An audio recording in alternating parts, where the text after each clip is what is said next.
మన దేశంలో పండుగలన్నీ ప్రకృతి సమస్త జీవరాశులకి మేలు కలిగే ఉద్దేశంతో సృష్టించబడినవి. కానీ ఇప్పుడు ఆ పండుగలతోనే ముప్పు ఏర్పడిందా? ఉదాహరణకి ఢిల్లీనే తీసుకుందాం. నిన్న దీపావళి, నేడు అంధకారం. ఇదే రకంగా ఢిల్లీని ఆర్పేసింది దీపావళి. ఎన్ని ఆంక్షలు పెట్టినా ఫలితం లేకుండా పోతుంది.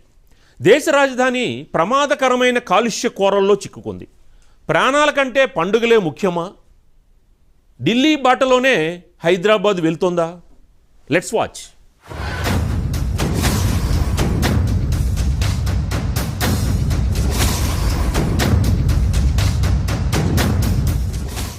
నిన్న దీపావళి, నేడు అంధకారం. కాలుష్య కోరల్లో దేశ రాజధాని నగరం. ఢిల్లీ బాటలోనే హైదరాబాద్. అసలు ఈ నగరాలకేమైంది? సకల సౌభాగ్యాలు కలగాలని చేసుకునే పండగలతో ప్రాణాలకే ముప్పు వాటిల్లుతోందా? ప్రాణం కంటే పండగలే ముఖ్యమా అన్న చర్చ తెరపైకి వస్తోంది. దీపావళి రాత్రి బాణాసంచా ప్రభావంతో ఢిల్లీని మళ్లీ కమ్మేసింది వాయు కాలుష్యం. ప్రతి ఏటా ఇలాగే జరుగుతోంది. దీపావళి వచ్చిందంటే చాలు ఢిల్లీ గజగజ వణికిపోతోంది. ఈసారి కూడా రాత్రి బాణాసంచా వెలుగులు పూర్తవగానే ఉదయాన్నే భీకరమైన పొగమంచు ఢిల్లీని కప్పేసింది. ఉదయం 7 గంటలకు ఎయిర్ క్వాలిటీ ఇండెక్స్ 347 వద్ద నమోదైంది. ఇది వెరీ పూర్ లెవెల్గా వర్గీకరించబడింది.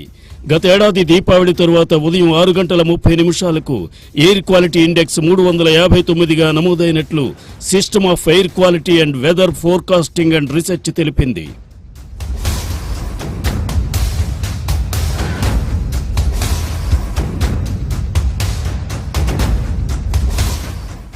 ఎయిర్ క్వాలిటీ ఇండెక్స్ అనేది గాలిలో కాలుష్య స్థాయిని సులభంగా అర్థమయ్యేలా తెలియజేసే ఒక ప్రజారోగ్య సూచి.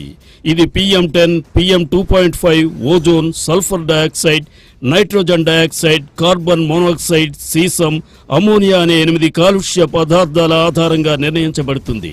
ఎయిర్ క్వాలిటీ ఇండెక్స్ 0 నుంచి 50 ఉంటే గుడ్ అని, 51 నుంచి 100 మధ్య నమోదైతే తృప్తికరమైన స్థాయిగా, 101 నుంచి 200 మధ్య ఉన్నట్టయితే మోస్తరు స్థాయిగా, 201 నుంచి 300 మధ్య ఉంటే దారుణమైన స్థాయిగా, 301 నుంచి 400 మధ్య నమోదైతే అత్యంత దారుణమైన స్థాయిగా, 401 నుంచి 500 మధ్య నమోదైతే తీవ్రమైన స్థాయిగా అర్థం చేసుకోవాలి.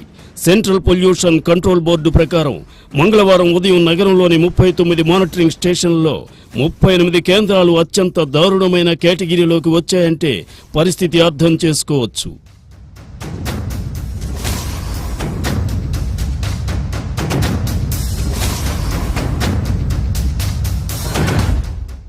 ఢిల్లీలో కేవలం గ్రీన్ క్రాకర్స్ పేల్చేందుకు మాత్రమే సుప్రీంకోర్టు అనుమతి ఇచ్చింది.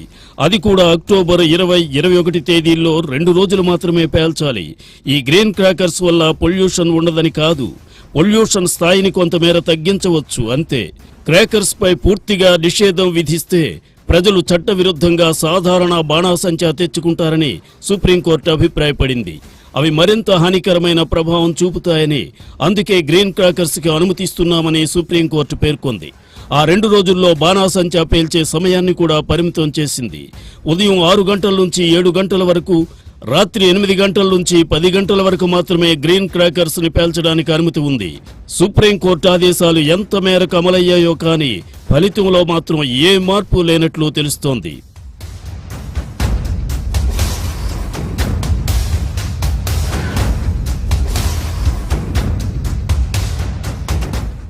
ఇటు భాగ్యనగరంలోనూ దీపావళి బాంబుల మోత మోగింది.